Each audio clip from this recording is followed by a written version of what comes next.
Charity മാത്രമെന്ന് പറയുന്നത് അല്ല league രാഷ്ട്രീയ പാർട്ടിയുടെ പരിപാടി. ലീഗ് ഒരു പൊതു രാഷ്ട്രീയ സംഘടനയാണ്. ചാരിറ്റി എന്നത് ഇപ്പോൾ ഇന്ത്യയിലെ സംഘ് പരിവാർ തന്നെ മറയാക്കിയെടുക്കുന്ന ഒരു രീതിയുണ്ട്. വയനാട്ടിലെ ദുരന്ത നിവാരണവുമായി ബന്ധപ്പെട്ടതിന്റെ പാർട്ടിയുടെ പാക്കേജ് നയിക്കുന്ന ഒരാളാണ് എൻ്റെ ബഹുമാന്യനായ ജ്യേഷ്ഠ സഹോദരൻ ബഷീർ സാഹിബ്. ആ ദുരന്തമുണ്ടായി അവിടെ ചെല്ലുമ്പോൾ നിങ്ങളൊക്കെ കണ്ട ഒരു കാഴ്ചയുണ്ട്. സേവാഭാരതിയുടെ പ്രവർത്തകന്മാർ ഇങ്ങനെ നിരയായി നിന്ന് അവരും ഈ പ്രവർത്തനങ്ങളിലുണ്ട്. എന്ന് വെച്ചാൽ സംഘപരിവാരവും ചാരിറ്റി പ്രവർത്തനങ്ങളെ ഒരു പ്രവർത്തനമായി തന്നെ സ്വീകരിക്കുന്നു, ജനങ്ങൾക്കിടയിൽ അംഗീകാരമുണ്ടാക്കാൻ. പക്ഷെ അതിനിടയിൽ സേവാഭാരതിയുടെ ആംബുലൻസിൽ സുരേഷ് ഗോപി കയറി രാഷ്ട്രീയം മുതലെടുക്കുന്നത് കൂടെ അവരുടെ രീതിയാണ് എന്ന് മാത്രം. പൂരം കലക്കാൻ പോയിടത്ത് സുരേഷ് ഗോപി പോയത് ആംബുലൻസിനാണ്, സേവാഭാരതിയുടെ. അപ്പൊ അവരുടെ ആംബുലൻസ് നമ്മൾ വിചാരിക്കുന്ന റൂട്ടിലേക്കല്ല പോണത്. ആ ചാരിറ്റിയുടെ വർക്ക് എന്താണ് എന്ന് ആ ആംബുലൻസിൽ സുരേഷ് ഗോപി കയറി ജയിക്കുന്നതോടുകൂടെ മനസ്സിലാവുന്നുണ്ട്. ലീഗിന്റെ ചാരിറ്റി ഈ ദുനിയാവിലെ സൗകര്യങ്ങൾക്ക് വേണ്ടിയല്ല, അതൊരു നിയ്യത്താണ്. ദുനിയാവിലെ രാഷ്ട്രീയ സൗകര്യങ്ങൾക്ക് വേണ്ടി ചാരിറ്റിയെ മനസ്സിൽ പോലും കരുതുകയും ചെയ്യരുത്. രാഷ്ട്രീയം വേറെയാണ്. രാഷ്ട്രീയത്തെ മറന്നു പോവുകയും ചെയ്യരുത്. മറന്നാൽ ഞാൻ നേരത്തെ പറഞ്ഞ പോലെ ഇതിനെയൊക്കെ മറയാക്കി വരുന്ന ഫാഷിസം കടന്നു വരുന്നത് പോലും അറിയാതെ പോകും. രാഷ്ട്രീയത്തെ മറന്നുകൊണ്ട് ഒരു ചാരിറ്റിയും ഒരു പ്രവർത്തനവും നടത്താൻ പാടില്ലാത്തതാണ് എന്ന് ഇത്തരമൊരു വേദിയിൽ ഓർമ്മപ്പെടുത്തേണ്ടതുണ്ട് എന്ന് ഞാൻ വിചാരിക്കുകയാണ്. അത് വളരെ കൃത്യമായ ഒന്നാണ്. നിങ്ങൾ പരിശോധിച്ചു നോക്കൂ, കേരളത്തിൽ സമീപകാലത്ത് വന്നുകൊണ്ടിരിക്കുന്ന വാർത്തകൾ നമ്മളുടെ ഒരു ദൈനംദിന ജീവിതത്തെ മാത്രമല്ല, മലയാളി ആർജിച്ചെടുത്തിട്ടുള്ള രാഷ്ട്രീയ ബോധത്തെ, സാംസ്കാരിക ബോധത്തെ, മലയാളിയുടെ പൊതുജീവിതം അതിജയിച്ചു വന്ന കാലങ്ങളെയൊക്കെ നിരാകരിക്കുന്ന, നമ്മെ വിസ്മയിപ്പിക്കുന്ന കാഴ്ചകൾ നമ്മളുടെ കണ്ണിന്റെ മുമ്പിൽ നിറഞ്ഞു നിൽക്കുകയാണ്. നിങ്ങൾ പരിശോധിച്ചു നോക്കൂ, ഒരു 8 വർഷക്കാലം വേണമെങ്കിൽ കേരളത്തിന്റെ രാഷ്ട്രീയ ചരിത്രത്തിലെ ബ്ലാക്ക് ഇയേഴ്സ് എന്ന് പറയാവുന്ന, കറുത്ത വർഷങ്ങൾ എന്ന് പറയാവുന്ന 8 കൊല്ലക്കാലമാണ് കഴിഞ്ഞു പോയത്. ആ 8 കൊല്ലക്കാലം എത്രമാത്രം നഷ്ടമാണ് ഒരു കേരളം എന്ന നിലയ്ക്ക് നമുക്കുണ്ടായത്. അതൊരു കേവലമായ ഒരു ഭരണത്തിലെ അഴിമതിയുടെ, സ്വജനപക്ഷപാതത്തിന്റെ, സംഘീവൽക്കരണത്തിന്റെ മാത്രം പ്രശ്നമായിരുന്നില്ല. ഞാൻ സംസാരിക്കുന്നത് അരീക്കോട് നഗരത്തിലാണ്. ഇതാ ഇവിടെ ടെക്സ്റ്റൈൽസ് ഉണ്ട്, ഹോട്ടലുണ്ട്, എല്ലാം ഇവിടെയുണ്ട്. നിങ്ങൾ അവരോട് ചോദിച്ചു നോക്ക്, ഒരു 8 കൊല്ലത്തിന്റെ അവരുടെ ബിസിനസിന്റെ അതിജീവനം എന്താണ്? എന്തെല്ലാം ബുദ്ധിമുട്ടുകൾ. കൊറോണ വന്നു, കോവിഡിന്റെ കുറെ ബുദ്ധിമുട്ടുകൾ ആ സമയത്തുണ്ടായി. മാസങ്ങളോളം കടകൾ അടച്ചു. മുതലാളിമാർക്ക് ചിലരൊക്കെ വാടക വിട്ടുകൊടുക്കുമ്പോഴും അവന്റെ വരുമാനം നഷ്ടമാണ്. വാടക വിട്ടുകൊടുത്താലും അവന്റെ കടകളിൽ ദൈനംദിനം അവന് ജീവിക്കാൻ കഴിയുന്ന ബുദ്ധിമുട്ടുകൾ ഉണ്ടായ സാധാരണക്കാരന്റെ പ്രശ്നങ്ങൾ ഒരുപാട്. മലപ്പുറം ജില്ലയുടെ തെരുവുകളിൽ മാത്രം കോവിഡാനന്തരം അടച്ചുപൂട്ടിയ എത്ര സ്ഥാപനങ്ങൾ ഉണ്ടെന്ന് നിങ്ങൾ കണക്കെടുത്ത് പരിശോധിച്ചിട്ടുണ്ടോ? അത് കഴിഞ്ഞപ്പോൾ പ്രളയം വന്നു, പിന്നെയും അത് കഴിഞ്ഞപ്പോൾ മഹാമാരി വന്നു, പിന്നെയും വേറെ നിരന്തരമായ സൂക്കേടുകൾ, പ്രശ്നങ്ങൾ. ഇതാ അവസാനം ആയിരക്കണക്കിന് ആളുകൾ മരിച്ച ഇന്ത്യയിലെ മഹാദുരന്തമായി വയനാട് ഒരു കണ്ണുനീരായി നമ്മളുടെ മുമ്പിലുണ്ട്. 8 കൊല്ലക്കാലം. വിശ്വസിക്കുന്നവർക്ക് വിശ്വസിക്കാം, അല്ലാതെ തള്ളിക്കളയുകയും ചെയ്യാം. ഞാനത് വിശ്വസിക്കുന്ന കൂട്ടത്തിലല്ല. പക്ഷേ എന്നാലും ആലോചിച്ച് നോക്കൂ നിങ്ങൾ, ഈ മനുഷ്യൻ, കേരളത്തിലെ ഈ പിണറായി വിജയൻ എന്ന മനുഷ്യൻ കാലെടുത്ത് സത്യപ്രതിജ്ഞ ചൊല്ലിയത് മുതൽ കഷ്ടപ്പാടാണ്. അലമ്പ് എന്ന് പറയില്ലേ നമ്മള്, എന്തെല്ലാം ബുദ്ധിമുട്ടുകളാണ്. ഇതെങ്ങനെ വരുന്നത്? വിട്ടൊഴിയാത്ത ദുരന്തങ്ങളാണ്, മാറി മാറി വരുന്ന കഷ്ടപ്പാടുകളാണ്. മനുഷ്യർ, കടക്കാർ, സാധാരണക്കാർ, തട്ടുകടക്കാരൻ, സാധാരണ പീഡികക്കാർ എല്ലാവരും ഈ ദുരന്തം അനുഭവിച്ചവരാണ്. കാരണം എന്താ നിങ്ങൾ പരിശോധിച്ച് നോക്കിയിട്ടുണ്ടോ? മലയാളി ചെയ്തു പോയ ഒരു മഹാ തെറ്റുണ്ട്. അതൊരു ചെറിയ തെറ്റല്ല.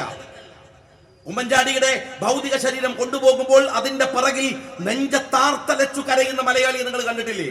മനുഷ്യ സ്നേഹിയായ ഒരു മനുഷ്യനോട് ഈ നാട് കാണിച്ചത്. അദ്ദേഹത്തെ തെരഞ്ഞെടുപ്പിൽ തോൽപ്പിച്ചതല്ല വിഷയം, അതൊക്കെ സ്വാഭാവികമാണ്. പക്ഷെ ഒരു മനുഷ്യനെ നിങ്ങൾക്കും എനിക്കും വേണ്ടി, ഈ നാട്ടിലെ ജനങ്ങൾക്ക് വേണ്ടി ഉറങ്ങാതെ, ഞാൻ എത്രയോ തവണ കണ്ടിട്ടുണ്ട്. ഞങ്ങളൊക്കെ നിയമസഭയിൽ ബഷീർ സാഹിബ് ഞങ്ങളൊക്കെ നിൽക്കുമ്പോൾ പരസ്പരം ഞങ്ങൾ ഷെയർ ചെയ്യാറുണ്ട്. ഇതെന്തൊരു മനുഷ്യനാണ്, എന്തൊരു അത്ഭുതമാണ്. അവനവനെ കുറിച്ച് ചിന്തിക്കാതെ നാട്ടിലെ പാവപ്പെട്ട മനുഷ്യരെ കുറിച്ച്, ദാരിദ്ര്യത്തെ കുറിച്ച് ഒരു പ്രശ്നം അധികാരിയുടെ മുമ്പിൽ കൺവിൻസ് ചെയ്യിക്കണമെങ്കിൽ അത് ഇതുപോലെ എളുപ്പമായ ഒരു മനുഷ്യനെ ഞാൻ എന്റെ ജീവിതത്തിൽ കണ്ടിട്ടില്ല. നിങ്ങൾക്കൊരു പ്രശ്നമുണ്ട്. ഈ അങ്ങാടിയിലെ മനുഷ്യർ അഭിമുഖീകരിക്കുന്ന പച്ചയായ ഒരു സംഭവം, യാഥാർത്ഥ്യം ഒരു 10 മിനിറ്റ് പറയുമ്പോൾ ഉമ്മൻചാണ്ടി മനസ്സിലാക്കും. അവർക്ക് വേണ്ടി അതിന്റെ സൊല്യൂഷൻ പറയും. ഇന്ന വഴിക്ക് പോകാമെന്ന് പറയും. എന്റെ മണ്ഡലത്തിൽ ഒരു പാവം മനുഷ്യനുണ്ട്, പ്രിയപ്പെട്ട മുഖ്യമന്ത്രി. അയാളുടെ ദാരിദ്ര്യം, അയാളുടെ കഷ്ടപ്പാട്, അയാളുടെ വിഷമം ഞാൻ ഇങ്ങനെ പറയുമ്പോഴേക്കും നോക്കുമ്പോൾ ആ മനുഷ്യനും എന്നെ പോലെ തന്നെ അലിയുന്നുണ്ടാവും. അങ്ങനെ ഒരു മനുഷ്യൻ, അയാളെ നമുക്ക് തോൽപ്പിച്ചു വിടാമായിരുന്നില്ലേ? പക്ഷെ കേരളത്തിലെ ഈ മുഖ്യമന്ത്രി ഉണ്ടല്ലോ, നമ്മളുടെ ഒക്കെ കയ്യിൽ അയാളുടെ പഴയ ഡിജിറ്റൽ റെക്കോർഡ്സുകളിലില്ലേ, പരിശോധിച്ചു നോക്ക്. എത്ര വൃത്തികെട്ട വഴികൾ ഉപയോഗിച്ചാണ് ആ മനുഷ്യനെ താഴെ ഇറക്കിയത്. ഏതെല്ലാം വൃത്തികേട്. രാഷ്ട്രീയം പറഞ്ഞ് തോൽപ്പിക്കാമായിരുന്നില്ലേ ഉമ്മൻചാണ്ടി? ആ പാവം വൃദ്ധനായ മനുഷ്യനെ ഏറ്റവും മോശപ്പെട്ട കഥകൾ പറഞ്ഞു ഒരു പെണ്ണിനെ ഇറക്കി, കുടുംബത്തെ അപമാനിച്ച്, മക്കളെ അപമാനിച്ച്, ആ മനുഷ്യൻ അപ്പോഴും ഇതൊക്കെ ഒരു സ്വാഭാവികമെന്ന് പറഞ്ഞ് അങ്ങ് വടങ്ങി നിൽക്കുകയായിരുന്നു. ആ മനുഷ്യനെ നിങ്ങൾ പറഞ്ഞയച്ചു നമ്മൾ ഈ നാട്ടിൽ നിന്ന്. പിന്നെയാണ് കേരളത്തിന്റെ മഹാദുരന്തം എന്ന് പറയാവുന്ന ഇയാൾ കേരളത്തിന്റെ അധികാരത്തിലേക്ക് കാലെടുത്തു വെച്ചത്. അന്ന് തുടങ്ങിയതാണിത്. ഈ ദുരന്തം, ഈ കഷ്ടപ്പാട് ഒരു ശാപം പോലെ, അശനിപാതം പോലെ കേരള രാഷ്ട്രീയത്തിന്റെ തലപ്പത്ത് ഈ മനുഷ്യൻ വന്നു പെട്ടത് മുതലാണ്. ഒരിക്കൽ സഹികെട്ടാണ് ഞാൻ നിയമസഭയിൽ വെച്ച് പറഞ്ഞത്, ഇയാള് ജൂനിയർ മാൻഡ്രാക്ക് അല്ല, സീനിയർ മാൻഡ്രാക്ക് ആണ്. സത്യം പറഞ്ഞാൽ അറം പറ്റിയ പോലെയാണ്. മാൻഡ്രാക്ക് നിങ്ങൾക്ക് അറിയാലോ, ഒരു സിനിമ ഉണ്ട്. ഏത് സ്ഥലത്ത് കൊണ്ടുപോയി വെച്ചാലും, ആ തല കൊണ്ടുപോയി വെച്ചാൽ കാലക്കെടോ കാലക്കെടാണ്. പൊളിയാത്ത മതില് പൊളിയും, വീഴാത്ത ഓടുതലയിൽ വീടും. കഷ്ടപ്പാട്. അത് ചെറിയ ചെറിയ കാര്യങ്ങളല്ലേ. ഞാൻ പറഞ്ഞു ഇയാള് ജൂനിയർ അല്ല, ഇയാള് സീനിയർ ആണ്. 8 കൊല്ലം ഞാൻ ആ പറഞ്ഞ കാര്യം വെച്ചൊന്ന് പരിശോധിച്ച് നോക്ക്. വയനാട്ടിൽ പൊട്ടി ഒലിച്ച മലയടക്കം പരിശോധിച്ചാൽ മനസ്സിലാവും ഇത് ഭൂലോക സീനിയർ മാൻഡ്രാക്കാണ്. ജൂനിയർ മാൻഡ്രാക്കില് ആ മാൻഡ്രാക്കിനെ ഒഴിവാക്കാൻ ഒരു മാർഗ്ഗമേ ഉള്ളൂ. എന്താ മാർഗം? ആ തല കൊണ്ടുപോയിട്ട് വേറാക്ക് കൊടുത്താൽ തീരൂല. സന്തോഷപൂർവ്വം അയാൾ സ്വീകരിക്കണം. കേരളത്തിലേക്ക് രക്ഷപ്പെടാൻ ഒരൊറ്റ മാർഗ്ഗമേ ഉള്ളൂ. ആ നാഗ്പൂരിൽ കൊണ്ടുപോയി ഈ സാധനത്തെ സന്തോഷപൂർവ്വം RSSകാരനെ ഏൽപ്പിച്ചാൽ ഒരു പക്ഷേ ഈ നാട് രക്ഷപ്പെടും. എന്റെ CPMകാരാ, നിനക്ക് രക്ഷപ്പെടാവുന്ന ഏക വഴി അതാണ്. ഈ മുതലിനെ സന്തോഷപൂർവ്വം ഒന്ന് സ്വീകരിക്കാൻ RSSകാരോട് പറ. അവരിപ്പോ സന്തോഷത്തിലൊന്നല്ല, ഇത് അത്യാവശ്യം ഉപയോഗിച്ച് കളയാനുള്ള ഏർപ്പാടാണ്. പക്ഷെ അവരോട് ഈ മാൻഡ്രാക്കിനെ ഒന്ന് സ്വീകരിക്കാൻ പറ. നാട്ടിൽ കഷ്ടപ്പാടാണ്, നിൽക്കാൻ വയ്യ. നിന്നോണ്ടിരിക്കുന്ന ഭൂമി എപ്പോഴാ പളരാന്നറിയില്ല. ആ ജാതി മുതലാ ഭരിക്കണത്. എന്തൊരു ദുരന്തമാണ് ഈ രാജ്യത്ത് ഇയാൾ ഉണ്ടാക്കിക്കൊണ്ടിരിക്കുന്നത് എന്ന് നിങ്ങളൊന്ന് ആലോചിച്ചു നോക്ക്. ഞങ്ങളിത് വെറുതെ പറയുന്നതാണോ? ഈ കേരളത്തിലെ എന്താണ് പിണറായി വിജയൻ മുഖ്യമന്ത്രിയായി വരുന്ന സമയത്ത് ഞാൻ നിയമസഭയിലുണ്ട്, ബഷീർക്കൊക്കെ ഉണ്ട്. ഞങ്ങൾ വന്നതിന്റെ പിറ്റേന്ന് CPMകാർ ഇറങ്ങി പുറപ്പെടുന്ന പോലെ സമരമായിട്ട് പുറപ്പെട്ടതാണോ?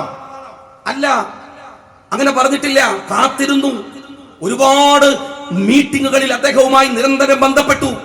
1 കൊല്ലം 2 കൊല്ലം. ഞങ്ങൾക്ക് മനസ്സിലായി ഈ മനുഷ്യൻ വഴങ്ങുകയല്ല, കൃത്യമായ അജണ്ടയോടുകൂടി ഇയാൾ ഭരിക്കുകയാണെന്ന് പതിയെ പതിയെ ബോധ്യപ്പെട്ട സാഹചര്യത്തിലാണ് എതിർപ്പുകൾ ആരംഭിക്കുന്നത്. എങ്ങനെയാ പിണറായി വിജയൻ വന്ന സമയം മുഴുവൻ 2016 മുതൽ പരിശോധിക്കും നിങ്ങൾ. പതുക്കെ അതുവരെ എങ്ങനെയായിരുന്നു? ചന്ദ്രശേഖരൻ വധക്കേസ്, ചന്ദ്രശേഖരന്റെ കൊലപാതകത്തിനനുബന്ധമായി നിരവധി ആ കൊലപാതകത്തിൽ കേരളത്തിന്റെ മുഖ്യമന്ത്രി വരെ എത്തിപ്പെടുമോ കേസ് എന്ന് സംശയിക്കാവുന്ന വിധത്തിൽ മോഹനൻ മാഷിൽ തട്ടിരുന്ന ആ കേസ് കോടതിയിലെത്തി. പ്രതികൾ ജയിലിലായി. ആ പശ്ചാത്തലത്തിലാണ് കേരളത്തിലെ മുഖ്യമന്ത്രി വരുന്നത്. പിന്നെ നമ്മൾ കാണുന്നത് TP ചന്ദ്രശേഖരന്റെ പ്രതികളെ ഇയാൾ ഓമനിച്ചു കൊണ്ടു നടക്കുന്നതാണ്, താലോലിക്കുന്നതാണ്. ഷുക്കൂർ എന്ന് പറയുന്ന ഒരു പാവം ചെറുപ്പക്കാരനെ കൊലപ്പെടുത്തിയ കേസ് തിരുവഞ്ചൂർ ആഭ്യന്തരമന്ത്രിയായി ഇറങ്ങിപ്പോകുമ്പോൾ അവസാനം ഗവൺമെന്റ് CBIക്ക് വിട്ടതാണ്. നമ്മൾ കാണുന്നത് മുഖ്യമന്ത്രിയായി വന്ന പിണറായി വിജയൻ ആ CBIക്ക് കൊടുക്കാൻ പറ്റില്ലെന്ന് കേസ് ഗവൺമെന്റ് വാദിക്കുന്നതാണ്. തീരുന്നില്ല. ഷുക്കൂർ കേസിലെ കൊലയാളികൾക്ക് വേണ്ടി, TP ചന്ദ്രശേഖർ വധക്കേസിലെ കൊലയാളികൾക്ക് വേണ്ടി ഗവൺമെന്റിന്റെ പണം പോലും വിനിയോഗിക്കുമാറ് കോടതികളിൽ കയറി ഇറങ്ങുന്ന പിണറായി വിജയനാണ് പതുക്കെ കാണുന്നത്. എന്ന് വെച്ചാൽ കൊലയാളികളിൽ തന്നെ മാറ്റങ്ങൾ ഉണ്ടായി പതുക്കെ. പിന്നീട് ഷുക്കൂർ കേസും TP ചന്ദ്രശേഖരൻ വധക്കേസും ഉണ്ടാക്കിയ കേരള രാഷ്ട്രീയത്തിലെ ഒരു മാറ്റമുണ്ട്. എന്താണത്? ഒരു കണ്ണൂരിൽ 10 കൊല്ലം MLA ആയ ഒരാൾ എന്ന നിലയ്ക്ക് എനിക്ക് കൃത്യമായിട്ട് അറിയാം. ആ 2 കേസുകളിലും ഞങ്ങൾ സ്വീകരിച്ച ഒരു നിലപാടിതാണ്: കൊന്നവൻ വേണ്ട, കൊന്നവനെ വിട്ടേക്ക്. ഒരു കത്തിയെ ശിക്ഷിക്കുന്നത് പോലെ, ഒരു ബോംബിനെ ശിക്ഷിക്കുന്നത് പോലെയാണ് കൊന്നവനെ നമ്മൾ തിരഞ്ഞുപോയി ജയിലിൽ അടക്കുന്നത്. കൊന്നവനെയല്ല, കൊല്ലിച്ചവനെ. അവനെ പിടിക്കണമെന്ന് പറഞ്ഞു. അങ്ങനെയാണ് P ജയരാജനെ പ്രതിയാക്കുന്നത്, TV രാജേഷിനെ പ്രതിയാക്കുന്നത്. TP ചന്ദ്രശേഖരന്റെ വധക്കേസ് മുഖ്യമന്ത്രിയോളം എത്തുമോ, പിണറായിയോളം എത്തുമോ എന്ന് നമ്മൾ സംശയിക്കുന്ന അന്വേഷണം ഉണ്ടാവുന്നത്. ഭയപ്പെട്ടു CPM, ഭയപ്പെട്ടു. കാര്യങ്ങൾ സുതാര്യമാവുകയാണ്. ഇനി പഴയ പോലെ അവിടുന്നും ഇവിടുന്നും കുറച്ച് പ്രതികളെ ഇറക്കി കൊന്നിട്ട് അവസാനം അവന്റെ കുടുംബത്തെ പാർട്ടി സ്പോൺസർ ചെയ്ത് പിന്നെ കൊല്ലാൻ വേറെ ആളെ ഇറക്കാം എന്ന നിലപാട് ഇനി പറ്റില്ലെന്ന ഭയം വന്നു കേരളത്തിലെ ഇടതുപക്ഷത്തിന്, CPM-ന്. അതാണ് TP ചന്ദ്രശേഖരൻ വധക്കേസിനും ഷുക്കൂർ കേസിനും ഉണ്ടായിട്ടുള്ള കേരള രാഷ്ട്രീയത്തിൽ സംഭവിച്ച ഒരു പരിണതി എന്ന് പറയുന്നത്. അതിൽ ഭയമുണ്ടായി. ആ ഭയമുണ്ടായതിനു ശേഷം സംഭവിക്കുന്ന രണ്ടാമത്തെ ഒരു പരിവർത്തനം എന്താണെന്ന് അറിയുമോ? ജയിലിൽ കിടക്കുന്ന പ്രതികളെ, ഷാഫിയെ പോലെ ഇതുപോലെയുള്ള മഹാക്രിമിനലുകൾ, ഈ ക്രിമിനലുകളെ ജയിലിനകത്തു വെച്ച് ഇവർ ഉപയോഗിക്കുക. എങ്ങനെ? നിങ്ങൾ മനസ്സിലാക്കേണ്ടത്, കരിപ്പൂർ വിമാനത്താവളത്തിൽ വന്നിറങ്ങുന്ന സ്വർണം മുതൽ ബാംഗ്ലൂർ റൂട്ടിൽ ഓടുന്ന പണം കൊണ്ടുപോകുന്ന ആളുകൾ അവരെ നോട്ട് ചെയ്യുന്നത് ജയിലിനകത്തിരുന്ന് ഈ പറയുന്ന TP ചന്ദ്രശേഖരൻ വധക്കേസിലെ പ്രതികൾ, ഗുണ്ടകൾ. എന്നിട്ട് അവരുടെ ആളുകൾ പുറത്തു നിന്ന് ഇത് പിടിക്കുക, അതിന്റെ വിഹിതം ഇവർക്ക് എത്തിക്കുക. സുഖലോലുപന്മാരായി പ്രതികൾ ഇങ്ങനെ വാഴുക. അതിനിടയിലാണ് കുഞ്ഞനന്തൻ. അതിനകത്ത് വേറിട്ട് നിൽക്കുന്ന വ്യക്തിത്വമാണ്. അയാൾക്ക് അമിതമായ പാർട്ടി വിധേയത്വം, സാമ്പത്തിക താല്പര്യങ്ങളില്ല. എന്നാൽ ഈ മാറുന്ന രീതി പതുക്കെ കുഞ്ഞനന്തൻ മനസ്സിലാക്കി. കുഞ്ഞനന്തൻ ഈ നിലപാടുകളെ വിമർശിച്ചു തുടങ്ങി. ഞങ്ങൾക്ക് നീതി കിട്ടുന്നില്ല, ഞങ്ങളെ കൊല്ലാൻ പറഞ്ഞു വിട്ടവൻ അങ്ങ് സുഖമായി ഭരിക്കുകയാണ്, അത് പോരാ, മറിച്ച് ഞങ്ങൾക്ക് ഇന്ന കാര്യങ്ങൾ വേണമെന്ന് കുഞ്ഞനന്തൻ ഡിമാൻഡ് വച്ചു തുടങ്ങുക വഴി കുഞ്ഞനന്തൻ നിശബ്ദമാകേണ്ടത് ആവശ്യമായി വന്നു. ആ പശ്ചാത്തലത്തിലാണ് ഞാൻ പറഞ്ഞത്, കുഞ്ഞനന്തൻ അങ്ങനെ വെറുതെ മരിച്ചുപോയതല്ല. കുഞ്ഞനന്തന്റെ മരണത്തിൽ ദുരൂഹതയുണ്ട്, അന്വേഷിക്കണം. ഈ അരിക്കോട്ടുകാർക്ക് അറിയില്ലേ?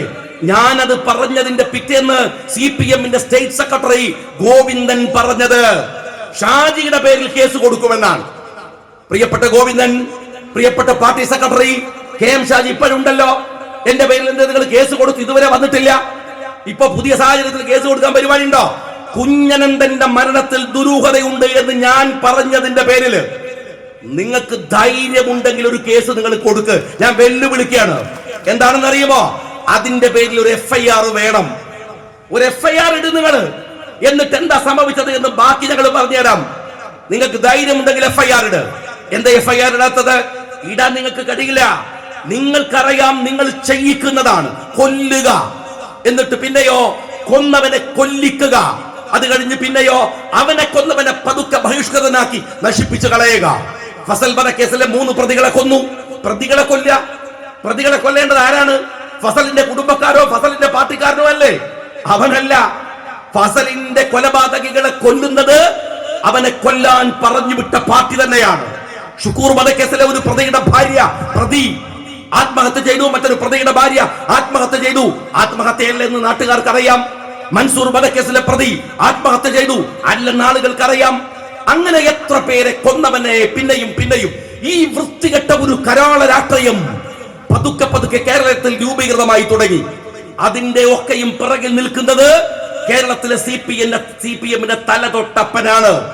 ഇതിൽ കൃത്യമായി പതുക്കെ 2016 മുതൽ ഈ ക്രിമിനലുകൾക്ക് രാഷ്ട്രീയമായ അഭയം കിട്ടി, ഈ ക്രിമിനലുകൾക്ക് സാമ്പത്തികമായ അഭയം കിട്ടി.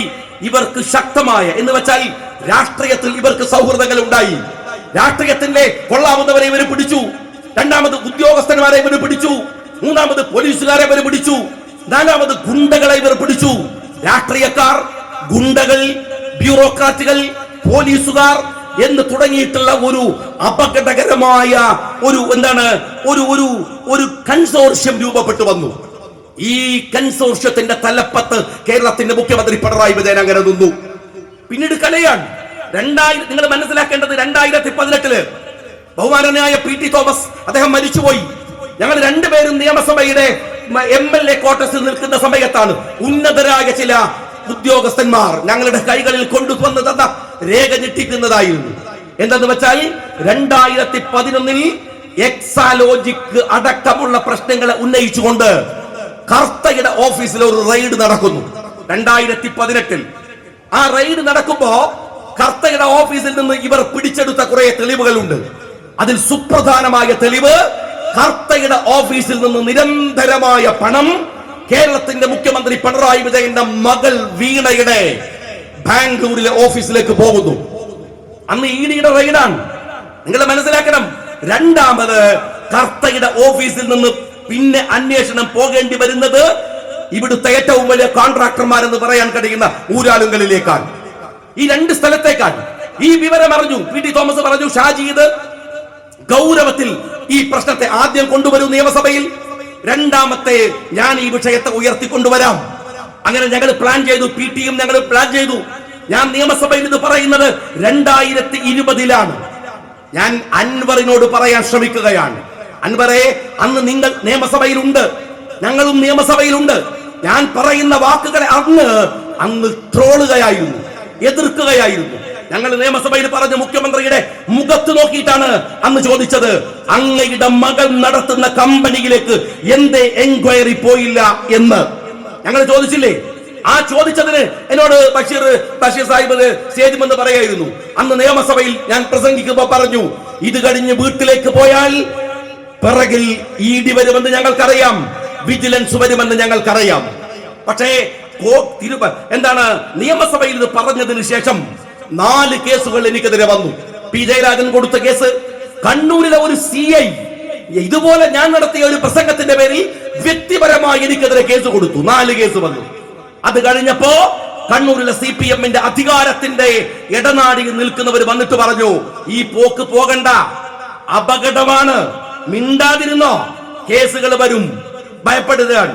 അതല്ലാത്ത പക്ഷമോ സുരക്ഷിതമായി മണ്ഡലം അടുത്ത തവണയും പിടിക്കേണ്ടതല്ലേ, ഫണ്ട് തരാം, സൗകര്യങ്ങളൊക്കെ വേണ്ടേ, അതുകൊണ്ട് മിണ്ടാതിരിക്കണമെന്ന്. ഒരു ഭാഗത്ത് 4 കേസ്, മറുഭാഗത്ത് കോംപ്രമൈസ്. ഈ മുഖ്യമന്ത്രി പറഞ്ഞു വിടുന്നവർ തന്നെ മറുഭാഗത്ത് ഭീഷണിപ്പെടുത്തുകയും മറ്റൊരു ഭാഗത്ത് സൗകര്യപൂർവ്വം നിശബ്ദമാക്കാനുള്ള ശ്രമങ്ങൾ നടക്കുകയും ചെയ്തു. പക്ഷേ പിന്നീട് നമുക്കറിയാം, അതിനിടയിലാണ് കോവിഡ് വരുന്നത്. കോവിഡ് വരുമ്പോ അതൊരു വല്ലാത്ത അവസ്ഥയാണ്. ആളുകൾ അങ്ങ് പേടിച്ചുപോയി. സുഖിമാന്മാരായ സമൂഹം മുഴുവൻ പേടിച്ചു. പടച്ചോനെ തീരുകയാണ്, അങ്ങ് തീർന്നാൽ എന്താണ്, മരിച്ചല്ലേ പോവുള്ളൂ. ഭൂലോക ഭയം. എല്ലാവരും കടകളൊക്കെ അടച്ചിട്ട് പേടിച്ച് പാനിക്കായി. അപ്പോഴാണ് മുഖ്യമന്ത്രി സുവർണാവസരം പോലെ വൈകുന്നേരങ്ങളിൽ വരും, ടിവിയുടെ മുമ്പിൽ വരും. അദ്ദേഹത്തിന്റെ ചില സീനുണ്ട്. നിങ്ങൾ പൂച്ചക്ക് വെള്ളം കൊടുത്തിരുന്ന, നായക്ക് ഭക്ഷണം കൊടുത്തിരുന്ന, വീട്ടിന്റെ പുറത്ത് കാക്ക വരുമ്പോൾ ശ്രദ്ധിക്കണം, എന്തെങ്കിലും ഒരു പാത്രത്തിൽ വെച്ചു കൊടുക്കണം. ഓ, എന്തൊരു മനുഷ്യനാണ്. പെണ്ണുങ്ങളൊക്കെ അങ്ങനെ തഹയ്യറായിട്ട് കുത്തിർക്കാൻ, ഇതെന്തു മനുഷ്യൻ, ഇവനെ കുറിച്ചാണ് എങ്ങനെയൊക്കെ വർത്താനം പറഞ്ഞ്. അപ്പൊ ചിറ്റൂരെല്ലാം തുടങ്ങി. പെണ്ണുങ്ങൾക്ക് അപ്പം പൊന്നൂരി കൊടുക്കുമല്ലോ, പൊന്നൂരി കൊടുക്കൽ തുടങ്ങി. ആടിനെ വിൽക്കൽ തുടങ്ങി. കുട്ടികൾ കുഞ്ചി പൊട്ടിക്കൽ തുടങ്ങി. പിന്നെ എന്തെങ്കിലും ഒന്ന് ട്രെൻഡായാൽ പിന്നെ നമ്മുടെ നാട്ടിൽ അതിനൊരു ട്രെൻഡാണ്. അങ്ങനെയാണല്ലോ നമ്മളുടെ ഈ സോഷ്യൽ മീഡിയയുടെയും ഈ ടിവിയുടെ ഒക്കെ പ്രശ്നം. ഒന്നൊരാൾ തുടങ്ങിയാൽ പിന്നെ പടപടപടപടാന്ന് ട്രെൻഡാണ്. അത് പിന്നെ നേരം വെളുക്കാൻ കുറച്ച് സമയമെടുക്കും. എല്ലാവരും ഇത് പറയൽ തുടങ്ങിയപ്പോ പിണറായി ഭയങ്കര ഹാപ്പിയായി. 4 വർത്താനം പറയണം, പൈസ അങ്ങനെ വരുമല്ലേ, ആൾക്കാർ വെറുതെ ഇങ്ങനെ കൊടുക്കല്ലേ, കൊടുത്തോണ്ടിരിക്കാൻ പിണറായി. അപ്പോഴാണ് റമദാൻ മാസം വരികയാണ്. പിണറായി പറഞ്ഞു അവസാനം മൂപ്പര് പറഞ്ഞു, നിങ്ങളുടെ സക്കാത്തിന്റെ വിഹിതം ഇത്തവണ എന്റെ ഫണ്ടിലേക്ക് തരണം. ഞാൻ ഞെട്ടിത്തരിച്ചുപോയി. സത്യത്തില് ഈ സക്കാത്തിന്റെ ഫണ്ടൊക്കെ ചോദിക്കുമ്പോ നമ്മുടെ നാട്ടിൽ എന്തെല്ലാം മസല പറയും. ആലോചിച്ച് നിങ്ങൾ, ആർക്കൊക്കെ കൊടുക്കാം, ആർക്കൊക്കെ കൊടുത്തൂടാ. ആ പള്ളിന്ന് പറഞ്ഞതല്ല ശരി, ഈ പള്ളിന്ന് വേറെ വർത്താനം, ഇവിടുന്ന് എല്ലാം കൂടി പറഞ്ഞതല്ല ശരി തന്നെ, ഇത് വേറൊരു എന്നാൽ പത്രത്തിൽ ലേഖനം, അതിനെക്കുറിച്ച് വേണമെങ്കിൽ 3-4 പ്രസംഗ പരമ്പര. ഇതൊക്കെ നടക്കലിട്ടല്ലോ സാധാരണ. ഒരു മനുഷ്യൻ മിണ്ടലില്ല. അപ്പൊ ഞാൻ പഠിച്ച സക്കാത്ത് വെച്ചിട്ട് മുഖ്യമന്ത്രിന്റെ ഈ തട്ടിപ്പിന് കൊടുക്കാൻ പറ്റിയൊരു ഏർപ്പാടല്ല. ഞാൻ പറഞ്ഞു സക്കാത്തിന്റെ പൈസ കൊന്നോ തരാൻ പറ്റൂല. ഷുക്കൂറിന്റെ കേസും ചന്ദ്രശേഖരന്റെ കേസൊന്നും ബാധിക്കാനുള്ളതല്ല, സക്കാത്തിന്റെ പൈസ പറ്റൂല. നിങ്ങൾ പറയേണ്ടത് അത് പറഞ്ഞിട്ട് ഞാൻ പറഞ്ഞു, നിങ്ങളിങ്ങനെ ആളെ മൂക്കിൽ വലിച്ച് കളയൊന്നും വിചാരിക്കരുത്. പിണറായി വിജയൻ മഴുവറിഞ്ഞുണ്ടാക്കിയതൊന്നുമല്ല കേരളം, നിങ്ങളെ പേടിച്ചിട്ട് ഇവിടെ ജീവിക്കാൻ. അത് പറഞ്ഞിട്ട് വീട്ടിന്റെ സ്റ്റെപ്പ് കയറുമ്പോ പിറകിൽ നിന്ന് മനോരമയുടെ ലേഖകം വിളിച്ചിട്ട് പറഞ്ഞു നിങ്ങളെ പേരിൽ വിജിലൻസ് കേസുണ്ട്. പേടിപ്പിക്കലാണ്. ഏതിന്? കണ്ണൂരിൽ നിന്ന് 25 ലക്ഷം റുപ്യ കൈക്കൂലി വാങ്ങിയ ആദ്യത്തെ വിജിലൻസ് കേസ്, രണ്ടാമത് ഡിസ്പ്രപ്പോർഷണൽ വിജിലൻസ്, പിന്നെ പട കേസാണ്. ഞാൻ അവസാനം തീർന്നിട്ട് എണ്ണാന്ന് വിചാരിച്ചിട്ട് തീർന്നു നോക്കുമ്പോൾ 14 കേസുകൾ. ഞാൻ ചോദിക്കുന്ന അൻവറേ, നിങ്ങൾ അപ്പോഴും നിയമസഭയിലില്ലേ? ഈ പറയുന്നതൊക്കെ ട്രോളി, എന്റെ ട്രോളിയെ എത്ര ഫേസ്ബുക്ക് പോസ്റ്റ് ഞാൻ കാണിച്ചു തരാം. ഞാൻ അൻവറിനെ വിമർശിക്കാനൊന്നും പറയണല്ല. നിങ്ങൾ ഇപ്പൊ പറയുന്ന രാഷ്ട്രീയം ഇതൊക്കെ ചെയ്തത് കൊണ്ട് ഇല്ലെന്നും ഞാൻ പറയില്ല.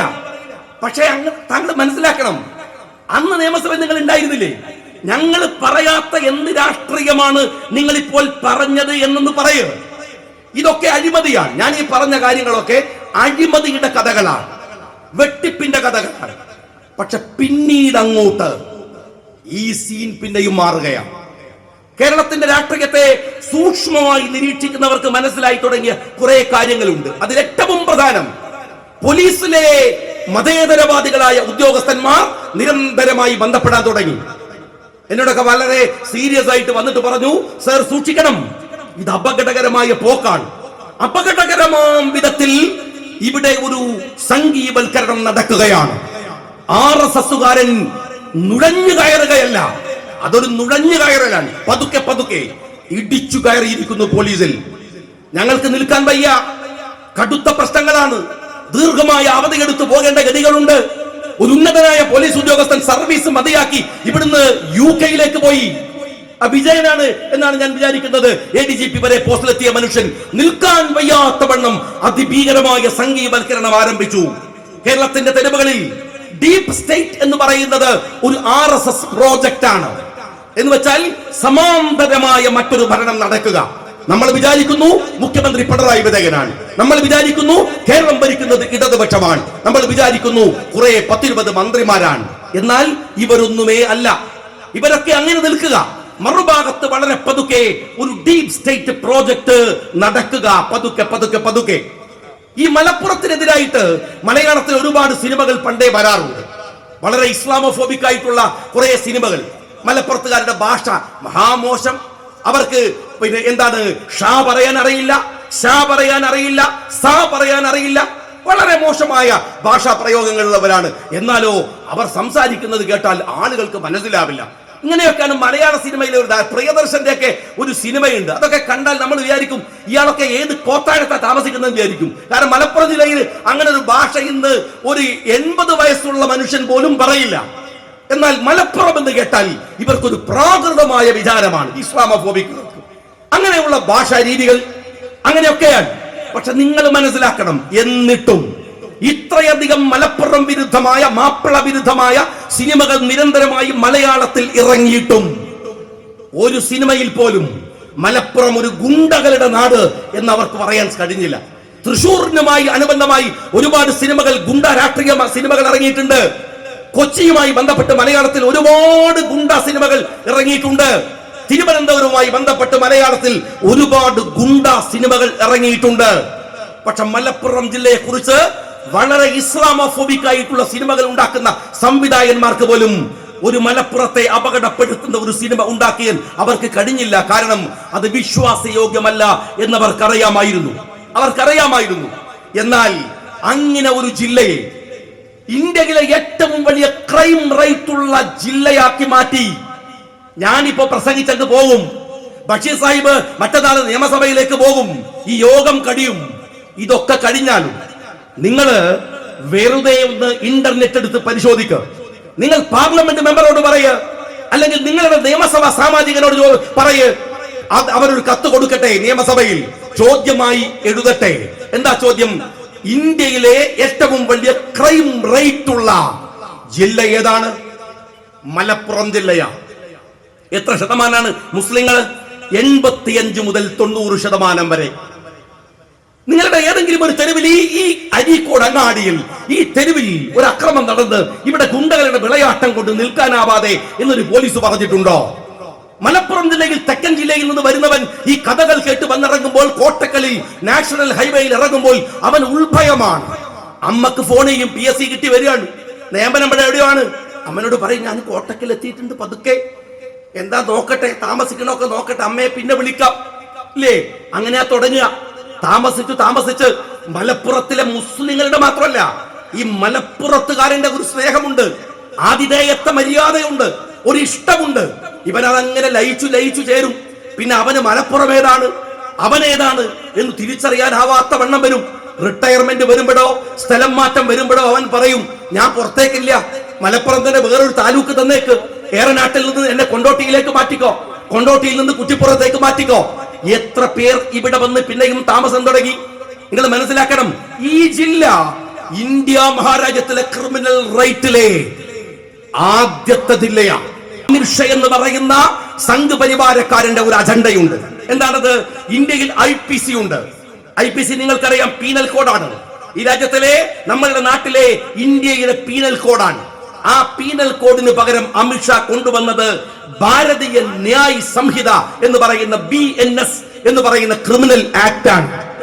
ഈ ക്രിമിനൽ ആക്ട് അനുസരിച്ച് നിങ്ങൾ മനസ്സിലാക്കണം, ഈ BNS അനുസരിച്ച് ഇന്ത്യ മഹാരാജ്യത്ത് ആദ്യം രജിസ്റ്റർ ചെയ്ത കേസ് കൊണ്ടോട്ടി പോലീസ് സ്റ്റേഷനിലാണ്.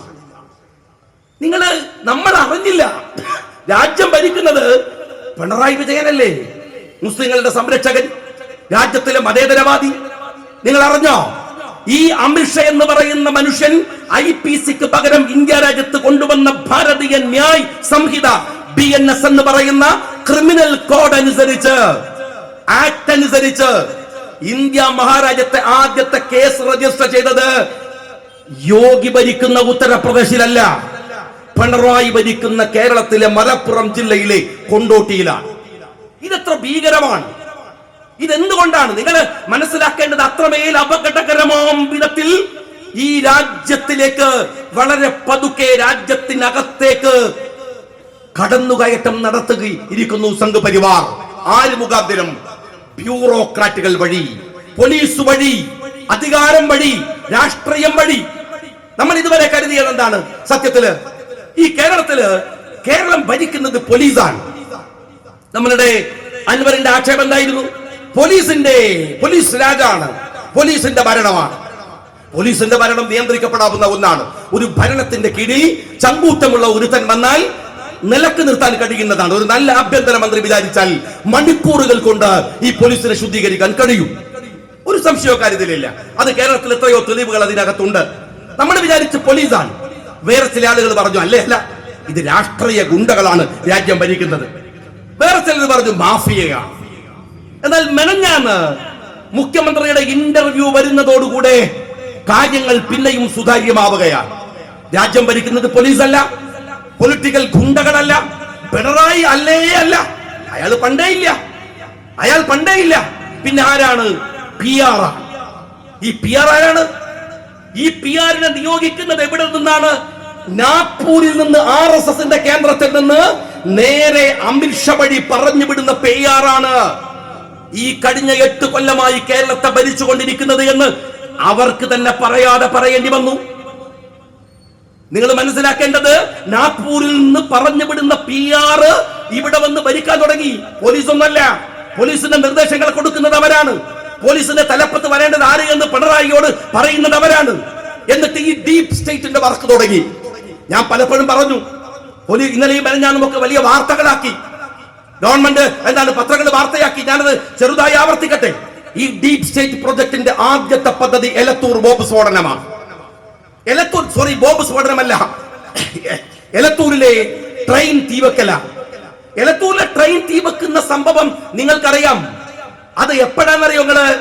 ബാംഗ്ലൂർ കർണാടക തെരഞ്ഞെടുപ്പ് നടക്കുന്നതിന് മുമ്പ്. അന്ന് ഈ ഒരു പൊതുപ്രവർത്തകൻ എന്ന നിലയ്ക്ക് ഞാൻ നിരവധി യോഗങ്ങളിൽ പറഞ്ഞു, ഇത് കർണാടക തെരഞ്ഞെടുപ്പിനെ ലാക്കാക്കിയാണ്. നമ്മൾ പറഞ്ഞു, നമ്മുടെ സാമാന്യ യുക്തി ഉണ്ടല്ലോ, ആ യുക്തി വെച്ച്. കാരണം എന്താണ്? ഇന്ത്യയിൽ ഗോത്ര വെച്ച് രാജ്യത്തെ അട്ടിമറിച്ചവരാണ് ഈ BJP-ക്കാർ. ആയിരക്കണക്കിന് മനുഷ്യർ കത്തിയമർന്നിട്ടും ആ ട്രെയിൻ അപകടം ഒരു ഭീകരതയായി, മുസ്ലിം വിരുദ്ധതയായി ചിത്രീകരിച്ച് രാജ്യത്തു കടന്നു വന്ന സംഘ് പരിവാരത്തിന്റെ രീതിയാണ് എലത്തൂർ ട്രെയിൻ തീവപ്പ് കേസ് എന്ന് പറഞ്ഞു. കുറെ കഥ ഉണ്ട് അതിനകത്ത്, ഞാൻ വിശദീകരിക്കല്ല. പക്ഷെ നിങ്ങൾ മനസ്സിലാക്കണം ഒറ്റ കാര്യം, നിങ്ങളൊക്കെ ട്രെയിനിൽ പോണല്ലേ, ഇതാ സഫറുണ്ട്, ഗഫൂറുണ്ട്, എല്ലാവരും ഉണ്ട്, ബഷീർക്ക തിരുവനന്തപുരത്ത് എപ്പോഴും പോണല്ലേ. ഞങ്ങളൊക്കെ കാണാറുണ്ട്, ഏതെങ്കിലും കുരുത്തം കേട്ടോൻ ചിലപ്പോ ട്രെയിനിന്റെ ചെയിൻ വലിക്കും, അല്ലെങ്കിൽ എന്തെങ്കിലും കാരണവശാൽ ട്രെയിൻ ഒന്ന് നിൽക്കും.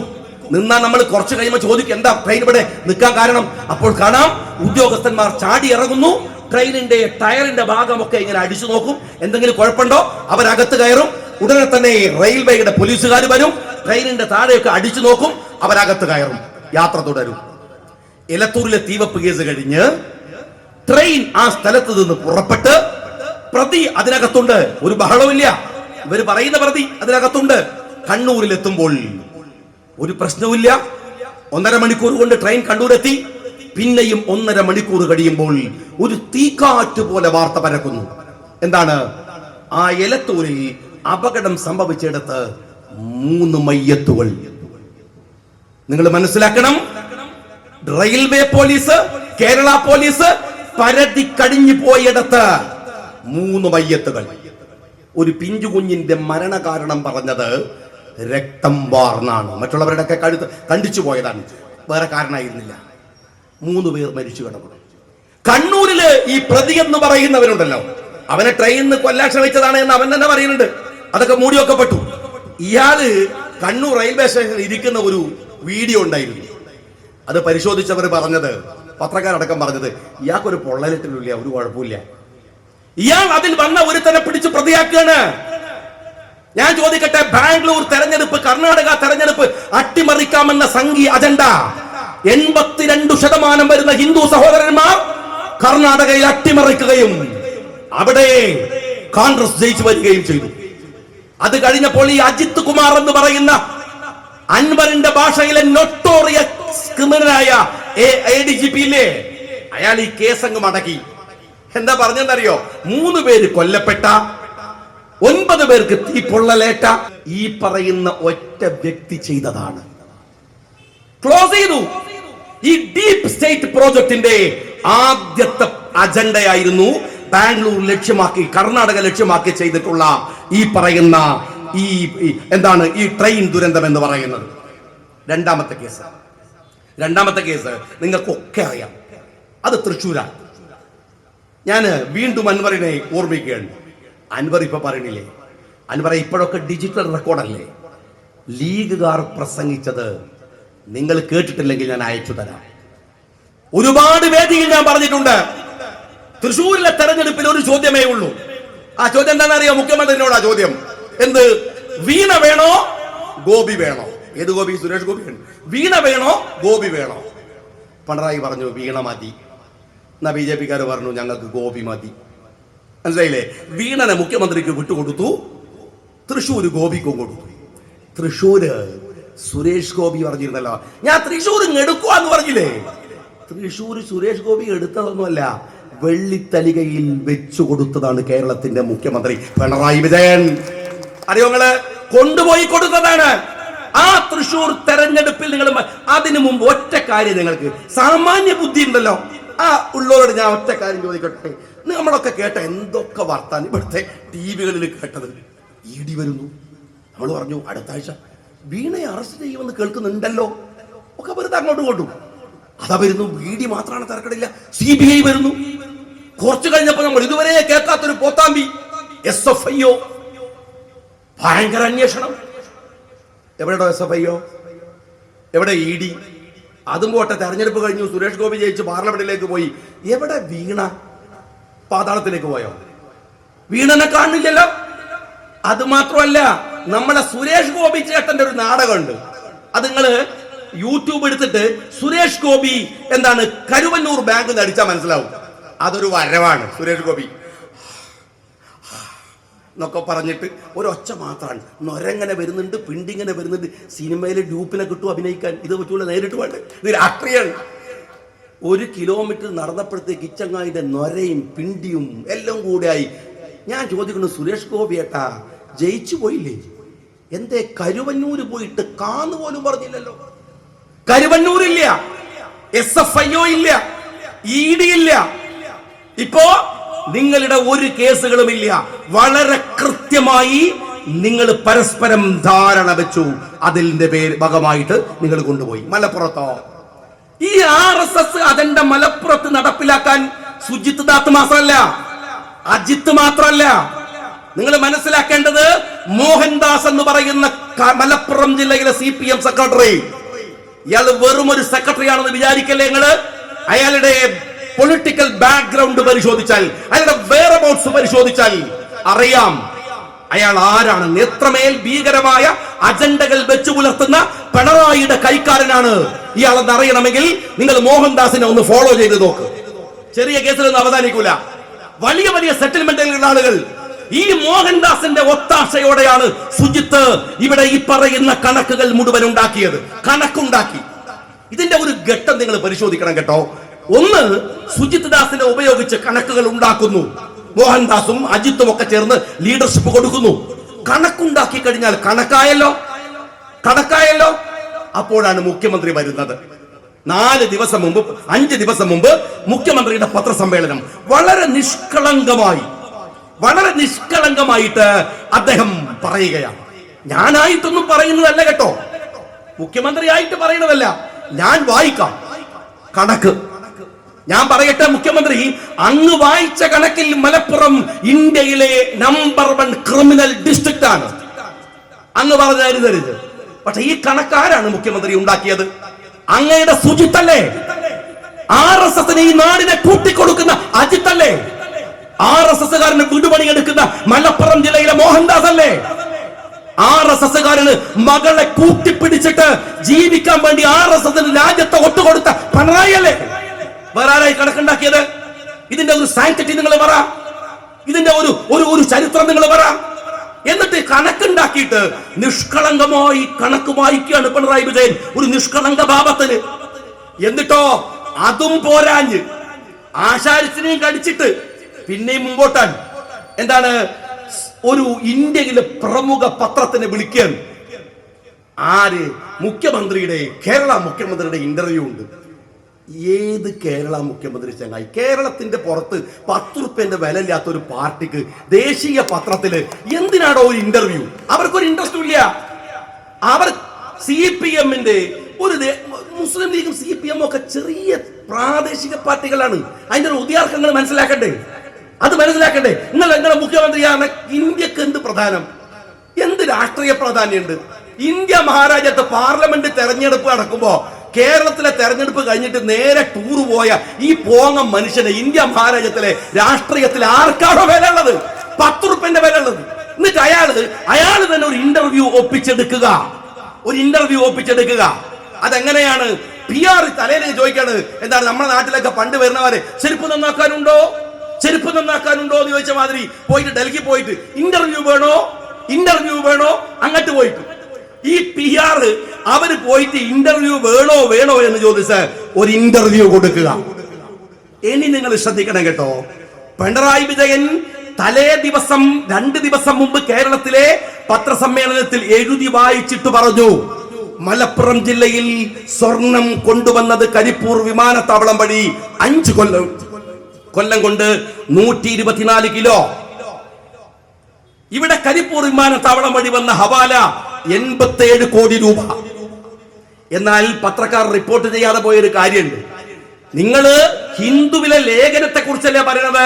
അതിൽ പറയുന്ന എന്താണെന്നറിയാം? സ്വർണം 180 കിലോ, എന്നാൽ ഹവാല 123 കോടി. ഇതെന്താ സംഭവം അറിയങ്ങള്? ഇത് കേരളത്തിൽ മൊത്തം പിടിച്ചത് ഇയാൾ മലപ്പുറത്തിന്റെ പേരിൽ ഹിന്ദുവിലേക്ക് മാറ്റി എഴുതി. ഈ PR മാറ്റി എഴുതി. അവരെല്ലായിടത്തും ഈ പത്രം പോയി. തിരുത്താര് വായിക്കും? അന്നത്തെ ദിവസത്തെ ഹിന്ദു പത്രത്തിന്റെ എഡിറ്റോറിയൽ പേജിൽ ഇപ്പോഴും നിങ്ങൾക്ക് കാണാം 124 കിലോ സ്വർണവും 150 കിലോ സ്വർണവും 123 കോടി ഹവാലയും ഇന്ത്യയിൽ കൊണ്ടുവന്ന ജില്ലയാണ് മലപ്പുറം എന്ന് പിണറായി എഴുതി വെച്ചത് വള്ളി പുള്ളി തെറ്റാതെ അവിടെയുണ്ട്. ഇനി ഞാൻ മുഖ്യമന്ത്രിയോട് ചോദിക്കട്ടെ, നിങ്ങൾ സത്യസന്ധതയുണ്ടെങ്കിൽ നിങ്ങൾ പറഞ്ഞത് 5 കൊല്ലം കൊണ്ട് കരിപ്പൂർ വിമാനത്താവളത്തിൽ നിന്ന് 124 കിലോ സ്വർണം പിടിച്ചു എന്നാണ്. എന്നാൽ എന്റെ പിണറായി വിജയ 2019-20 മാത്രം അങ്ങയുടെ ഓഫീസിൽ അങ്ങയുടെ വലങ്കയായ ശിവശങ്കരനും സ്വപ്ന സുരേഷും ഡിപ്ലോമാറ്റിക് ചാനൽ വഴി കൊണ്ടുവന്ന സ്വർണം 138 കിലോയാണ്. അതെന്തേ പറയാഞ്ഞത്? പിടിച്ച കണക്കാട്ടോ ഈ പറയുന്നത്? ആരോപണമുള്ള സ്വർണ്ണാണ് കേട്ടോ ഈ പറയുന്നത്. നിങ്ങൾ ഒറ്റ കൊല്ലം കൊണ്ട് മുഖ്യമന്ത്രിയുടെ അറിവുണ്ടെന്ന് രാജ്യം സംശയിക്കുന്ന സ്വർണ്ണക്കടത്ത്, മുഖ്യമന്ത്രിയുടെ വലങ്കയായി നിന്ന് സെക്രട്ടറി ജയിലിലാണ് ശിവശങ്കരൻ, ആ സ്വപ്ന സുരേഷ് നിങ്ങളുടെ ക്ലിഫ് ഹൗസിലും നിങ്ങളുടെ എന്താണ് മുഖ്യമന്ത്രിയുടെ ഓഫീസിലും വേലസിയ സ്വപ്ന സുരേഷും ഈ ശിവശങ്കരനും കൂടി ഒറ്റ കൊല്ലം കൊണ്ടുവന്ന കിലോ 138 കിലോ. 5 കൊല്ലം കൊണ്ട് കേരളത്തിൽ കൊണ്ടുവന്ന സ്വർണം 124 കിലോ. നിങ്ങൾ മനസ്സിലാക്കണം. ആ നിങ്ങൾ കൊണ്ടുവന്ന സ്വർണത്തെ കുറിച്ച് ഈ ഹിന്ദു പത്രത്തിൽ എഴുതിയില്ല. ഇനി മറ്റൊന്ന് ഞാൻ ചോദിക്കട്ടെ, എന്റെ പിണറായി വിജയ, കൊടകര അഴിമതി ഹവാല കേസില്ലേ, അതെന്താ നിങ്ങൾ പുറത്തു പറയാത്തത്? എന്താ ഹിന്ദുവിൽ പറയാത്തത്? കഴിഞ്ഞ പാർലമെന്റ് തെരഞ്ഞെടുപ്പിനോടനുബന്ധമായി കൊടകരയിൽ നിന്ന് പിടിച്ച കോടിക്കണക്കിന് രൂപ ഹവാല, അതെന്ന് വെച്ചാൽ കേരളത്തിൽ നിന്ന് മൊത്തം 5 കൊല്ലം പിടിച്ചതിനപ്പുറമുള്ള 100 ചില്ലാനം കോടി രൂപയുടെ സ്വർണം പിടിച്ചെടുത്തത് എന്തേ പിണറായി വിജയൻ പറയാത്തത്? ഞാൻ പിണറായി വിജയൻ എന്ന് പറയുമ്പോ ഒരു കാര്യങ്ങൾ മനസ്സിലായിക്കോ, മുഖ്യമന്ത്രി എന്ന പേര് പറയാൻ ഇയാൾ യോഗ്യനല്ല. എന്തുകൊണ്ടാണെന്ന് അറിയുമോ? മുഖ്യമന്ത്രി എന്നത് ഒരു വലിയ പദവിയാണ്, ഈ രാജ്യത്തിലെ അധികാരത്തിന്റെ പദവിയാണ്. മുഖ്യമന്ത്രി, പ്രധാനമന്ത്രി, MLA, MP ഇതൊക്കെ തെരഞ്ഞെടുത്താൽ ജനങ്ങളുടെ ആളാണ്. കേരളത്തിന്റെ മുഖ്യമന്ത്രിയാണ്. ആ മുഖ്യമന്ത്രി ഒരു ജില്ലയെ മുഴുവൻ അപരവൽക്കരിക്കുക, അങ്ങനെ ഒരു മുഖ്യമന്ത്രി ഉണ്ടാകുമോ? ഇയാളെ മുഖ്യമന്ത്രി എന്ന പേര് പോലും പറയാൻ യോഗ്യനല്ല. കാരണം ഇയാൾ വെറും പിണറായിയാണ്. കാരണം ഒരു മുഖ്യമന്ത്രി എന്ന പദവിയോട് 10 രൂപയുടെ മര്യാദയുണ്ടെങ്കിൽ അയാൾ ഈ വൃത്തികേട് ചെയ്യുമായിരുന്നില്ല. ഏറ്റവും മോശമാം വിധത്തിലാണ് അയാൾ ഇന്ന് ഒരു ജില്ലയെ മുഴുവൻ അപരവൽക്കരിച്ചു നിർത്തിയിരിക്കുന്നത്. എന്നിട്ട് ഞാൻ ഒരു കാര്യം ചോദിക്കട്ടെ, ഇന്നലെ പത്രക്കാരുടെ മുമ്പിൽ മുഴുവൻ പിണറായി വിജയൻ നാടകം കളിച്ചല്ലോ. എന്തായിരുന്നു തമാശകൾ ആലോചിച്ച് നോക്കണം. ഇന്നത്തെ പത്രം മുഴുവൻ എടുത്തു നോക്കിയപ്പോ എല്ലാ പത്രവും എല്ലാവർക്കും മനസ്സിലായി ഒരു മനുഷ്യൻ, ഒരു മുഖ്യമന്ത്രിയെ ഇതിനേക്കാൾ കൂടുതൽ പരിഹാസം ഏറ്റുവാങ്ങിയ ചരിത്രം കേരള രാഷ്ട്രീയത്തിൽ ഉണ്ടായിട്ടുണ്ടാവും. കേരള രാഷ്ട്രീയത്തിൽ ഇന്നലെ അയാളുടെ ചിരി കാണുമ്പോഴല്ലോ എനിക്ക് ഓർമ്മ വന്നത് എന്താന്ന് വെച്ചാൽ, ഇയാളൊരു അവിഞ്ഞ കോട്ടിട്ടിട്ട് അമേരിക്കയിലെ ടൈം സ്ക്വയറിൽ ഇരുന്ന് ഇരുത്തണ്ടല്ലോ ഇരുമ്പിന്റെ കസേരയിൽ. ഈ എന്റെ സഖാക്കളെ, കുറച്ചൊക്കെ ഒരു ഉളുപ്പും മര്യാദകളോ ഇപ്പോഴും അതിന് ബാക്കിയുണ്ടെങ്കിൽ നിങ്ങൾ ഇയാളെ ഈ സീനൊക്കെ ഒന്ന് എടുത്തു. എന്തൊരു അപമാനാടോ, എന്തൊരു പരിഹാസമാണ്. ഇയാൾ കേരളത്തിന്റെ മുഖ്യമന്ത്രിയാണ്. ആ സങ്കടം കൊണ്ട് പറയാൻ നമ്മൾ ഈ നാട്ടുകാരല്ലേ. ഒരു മനുഷ്യൻ ഒരു അവിഞ്ഞ കോട്ടും കൊള്ളാത്തൊരു സൂട്ടും ഇതെല്ലാം കൂടി ഇട്ടിട്ട് ആ ഇരുമ്പിന്റെ കസേരല്ല ഒരു അവിഞ്ഞ ഇരുത്തുണ്ട്. അല്ല ചോദ്യങ്ങള് ഇന്നലെ ആ ചിരിക്കുമ്പോ എനിക്ക് തോന്നിയതാണ്, എന്ത് ചിരിയാടോ ഇത്? അടുത്ത് തന്നെ കുതിരവട്ടത്ത് കൊണ്ടുപോകേണ്ട കേസാണിത്. ഞാൻ കാര്യമായിട്ട് CBI എന്തോ കുഴപ്പമായാൽ കിട്ടും തമാശ നിങ്ങൾ വിചാരിക്കണ്ട. അല്ലെങ്കിൽ ഇന്നലെ ഈ ആദ്യം ചിരിച്ചിട്ട് കൂടെ തന്നെ പത്രക്കാരനൊന്നും ചിരിക്കണ്ടേ? കാരണം ഇത് ചിരിച്ചാ സൂക്ഷിക്കണം, എന്തോ കുഴപ്പമായിരിക്കും. ഇതിനെക്കാളും വലിയ കുഴപ്പമൊന്നും വരാനില്ല. ഇയാള് ഒരു കാര്യം ഉറപ്പാണ്, ഈ മനുഷ്യൻ അങ്ങനെ ഞാൻ ദ്വാരക്കുന്ന ഓരോ എൻ്റെ ഉമ്മാക്ക് അല്ലാഹുവേ ആരോഗ്യവും ആയുസൊക്കെ കൊടുക്കണമെന്ന് പ്രാർത്ഥിക്കുന്ന കൂട്ടത്തിൽ ഞാൻ പറയുന്ന പ്രാർത്ഥനയാണ്, ഈ പിണറായി വിജയൻ ഇനി ആയുസ് കൊടുക്കണേ, പെട്ടെന്ന് തീരരുത്. ചെയ്ത ദ്രോഹങ്ങൾ മുഴുവനുണ്ടല്ലോ. ഞാനൊരു വ്യക്തിയല്ലേ, എന്നെ അനുഭവിച്ചത് എനിക്കറിയാമല്ലോ. നിരപരാധികളെ എത്ര പേര്, എത്ര ചോരയുടെ കറയുണ്ട് പിണറായി എന്റെ ജീവിതത്തില്, എത്ര പാപമുണ്ട്. അങ്ങനെ തീരോ? ഇന്നലെ പൊട്ടിച്ചിരിക്കുമ്പോണ്ടല്ലോ ഞാൻ പറഞ്ഞല്ലോ, ഞാനിങ്ങനെ പുറത്തല്ല വയർക്കുന്നത്. ഇതൊക്കെ കാണുമ്പോ സന്തോഷത്തിന്റെ ഒരു വയർപ്പ് അകത്തും ഒഴുകുന്നുണ്ട്. എത്ര പേർക്കുണ്ടാകും അത്? എത്ര പേർക്കുണ്ടാകും? എത്ര പാപങ്ങളെ പീഡിപ്പിച്ചൊരു മനുഷ്യനാണ്. എത്ര കുടുംബങ്ങൾ, എത്ര പേരുടെ ചോര നിസ്സാരമാണെന്ന് വിചാരിക്കുന്നല്ലോ നിങ്ങൾ.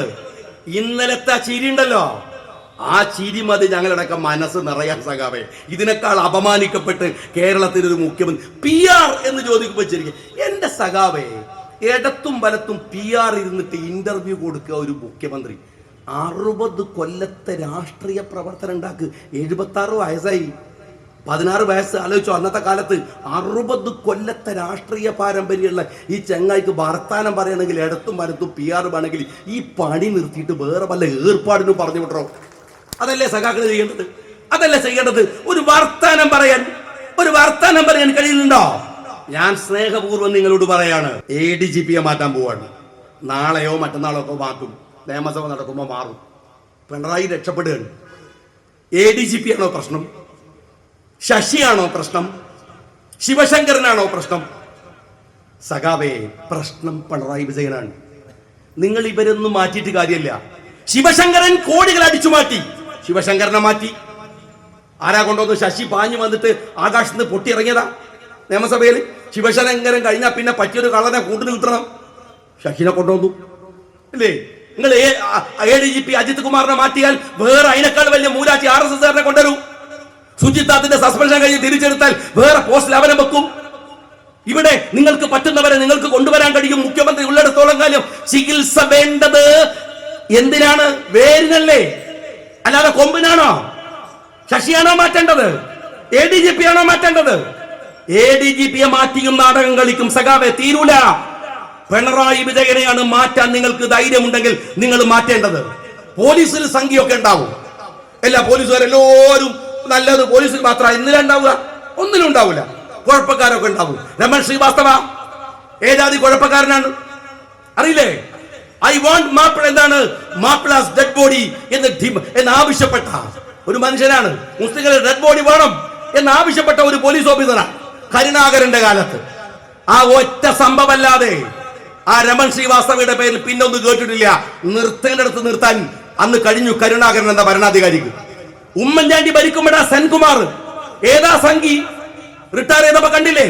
സെൻകുമാറിനെ പോലത്തെ ഒരു സംഘി ഓഫീസറായിരുന്നു കേരളത്തിലെ പോലീസ് ഓഫീസർ എന്ന് ആലോചിച്ചപ്പോ അത്ഭുതമാണ്. പക്ഷേ അനങ്ങാൻ പറ്റിയിട്ടില്ല.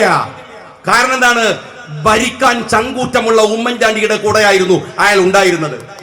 എന്റെ ഇരട്ടച്ചങ്കല്ല, മിനിമം ഒരു അരച്ചങ്കെങ്കിലുള്ള ഒരുത്തനായിരുന്നെങ്കിൽ ഇവർ ഈ തോന്നിയാസം കാണിക്കുമായിരുന്നു. ആലോചിക്കുക, മിനിമം അത് കാണിക്കുമായിരുന്നോ? നിങ്ങൾ കൊള്ളില്ല. അതുകൊണ്ട് രമൺ ശ്രീവാസ്തവയെ പോലെ, സെൻകുമാറിനെ പോലെയുള്ളവർക്ക് ബലസാൻ കഴിയും, അജിത് കുമാറിന് കഴിയും, സുജിത്താത്തിന് കഴിയും. അതുകൊണ്ട് മാറ്റേണ്ടത് ഈ കഴിവുകെട്ട കള്ളനായ അഴിമതിക്കാരനായ രാജ്യത്തെ കട്ടുമുടിക്കുന്ന പിണറായി വിജയനെയാണ്.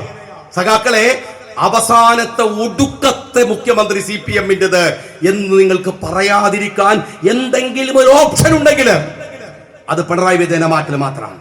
ഒന്നുകൂടെ ഞാൻ പറയട്ടെ, നിങ്ങൾ ആലോചിക്കണം. നിങ്ങൾ ഈ വന്നിരിക്കുന്ന ഈ സഹോദരന്മാരുണ്ടല്ലോ, ഈ മഹാസദസ്സുണ്ടല്ലോ, നമ്മളൊക്കെ ജീവിക്കുന്നത് ഈ കേരളത്തിൽ മലപ്പുറത്ത് അല്ലേ? മുസ്ലിം ലീഗിന്റെ കൊടി പിടിച്ച ഇതിലെ കുറെ ആളുകൾ, സിന്ദാബാദ് വിളിക്കുന്നവർ, ലീഗിന്റെ പണിയെടുക്കുന്നവർ, മുസ്ലിം ലീഗ് എന്ന് തന്നെ പറഞ്ഞു നിൽക്കുന്നവർ അല്ലേ? നമ്മളൊക്കെ എത്ര കാലമായി CHM, ക്രിസ്ത്യൻ മുസ്ലിം ഹിന്ദു കോയ തൊപ്പി വെച്ച് NSSന്റെ ക്യാമ്പിനകത്ത് പോയിട്ട് അവരോട് ഇല്ല, നിന്റെ സാമ്പത്തിക സംവരണം സമ്മതിക്കില്ലെന്ന് പണ്ഡിറ്റ് ജവഹർലാൽ നെഹ്റുവിന്റെ മുഖത്ത് നോക്കി, ഏയ് പണ്ഡിറ്റ്ജി, ഇത് ചത്ത കുതിരയല്ല, ഉറങ്ങിക്കിടക്കുന്ന സിംഹമാണെന്ന്. എന്തെല്ലാം ഒരുത്തന്റെ ഒരു ലീഗുകാരന്റെ രോമങ്ങനെ ഇടുന്നു നിൽക്കുന്ന വികാരത്തിന്റെ മുഹൂർത്തങ്ങൾ തന്ന മാപ്പിള. അല്ലാഹു അക്ബർ എന്നുറക്ക വിളിച്ചു തന്റെ പ്രസംഗം അവസാനിപ്പിക്കുന്ന എത്ര പ്രസംഗകന്മാർ, നേതാക്കന്മാർ, അണികൾ. നമ്മളോട് ആരോടെങ്കിലും പറഞ്ഞിരുന്ന നീ ഒരു വർഗീയവാദിയാണെന്ന്? എനിക്ക് സങ്കടം തോന്നിയ ഒരു കാര്യം പറയാതിരുന്നുകൂടെ. കഴിഞ്ഞ ആഴ്ചയിൽ അൻവർ അദ്ദേഹത്തിന്റെ പ്രസംഗം നടത്താൻ, ആ പ്രസംഗം നടത്തുമ്പോ എനിക്ക് തോന്നിയ ഒരു നിസ്സഹായ അവസ്ഥയുണ്ട്. അൻവർ CPM-ന്റെ ഇടതുപക്ഷത്തിന്റെ വോട്ട് വാങ്ങി ജയിച്ച ഒരു MLA ആണ്. ഇപ്പോഴും ഇത്രയും മെനഞ്ഞാന്ന് വരെ അവരുടെ സഹയാത്രികനാണ്. ആ അൻവർ പ്രസംഗിക്കുമ്പോൾ പറഞ്ഞ ഒരു കാര്യം എനിക്ക് വലിയ വേദനയുണ്ടാക്കി. അൻവർ പറയാൻ, ഞാൻ എൻ്റെ ഉമ്മയുടെ ഒരുപാട് മക്കൾ, അതിലൊരാൾ മുല കുടിച്ചു വളരാൻ എനിക്ക് അത്രത്തോളം, ഉമ്മയുടെ മുല കുടിച്ചു വളരാൻ അത്രത്തോളം കഴിഞ്ഞില്ല. ഞാൻ എൻ്റെ ഉമ്മയുടെ സഹോദരിയെ പോലെയുള്ള ഒരു മുസ്ലിം സ്ത്രീയുടെ മുല കുടിച്ചാണ് വളർന്നത്. മുലകുടിയുടെ കണക്ക് പറയുകയാണ്. ഇതാ എൻ്റെ വീട്ടിലെ പണിക്കാർ, ഇതാ എന്റെ കൂടെയുള്ള ഖൻമാൻ, ഇതാ എന്റെ കൂടെയുള്ള ഡർബർ, പേരുകളൊക്കെ പറയുകയാണ്. ആ എന്നെയാണോ നിങ്ങൾ വർഗീയവാദിയാക്കുന്നത്? പ്രിയപ്പെട്ട അൻവർ, നിങ്ങളുടെ ബാപ്പ ഷൗക്കത്ത് അലിയില്ലേ? അദ്ദേഹം ഈ രാജ്യത്തിലെ അഭിപ്രായ വ്യത്യാസമുള്ള പാർട്ടിയൊക്കെ ആയിരിക്കാം, ഞങ്ങൾക്ക് അഭിപ്രായ വ്യത്യാസം ഉണ്ടാവാം. പക്ഷേ ഈ നാട്ടിന്റെ മുഖ്യധാരയിൽ നടന്ന ഒരു മനുഷ്യനല്ലേ? ആ ബാപ്പയുടെ ബാപ്പ എടുത്തു നോക്കിയിട്ടുണ്ടോ? ഈ രാജ്യത്തിന് വേണ്ടി പടവെട്ടിയിട്ടുണ്ടാവും. മലബാറിലെ ഏത് മാപ്പളയാണ് ഈ രാജ്യത്തിന്റെ സ്വാതന്ത്ര്യ സമരത്തോട് മുഖം തിരിച്ചു നിന്നത്? അങ്ങനെ ഒരു മകന് എന്നെ നിങ്ങൾ വർഗീയവാദിയാക്കുന്നോ എന്ന് കണ്ടപിടരെ ചോദിക്കേണ്ടി വരിക. എടോ CPM-കാരെ, നീ രാജ്യത്തെ എവിടേക്കാ കൊണ്ടുപോയി എത്തിക്കുന്നത്? പക്ഷെ ഞാൻ അൻവറിനോട് പറഞ്ഞു, ഞാനൊരു ലീഗാണ്, ജനിച്ചത് മുതൽ ഇപ്പോഴും അങ്ങനെ മരിക്കണമെന്ന് വിചാരിക്കുന്ന മുസ്ലിം ലീഗുകാരൻ.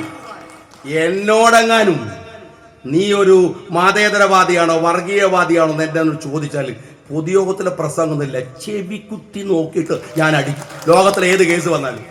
താനൊക്കെ ആരാടോ ഇവിടുത്തെ മനുഷ്യരുടെ രാജ്യസ്നേഹത്തിന്റെ കൂറളക്കാൻ?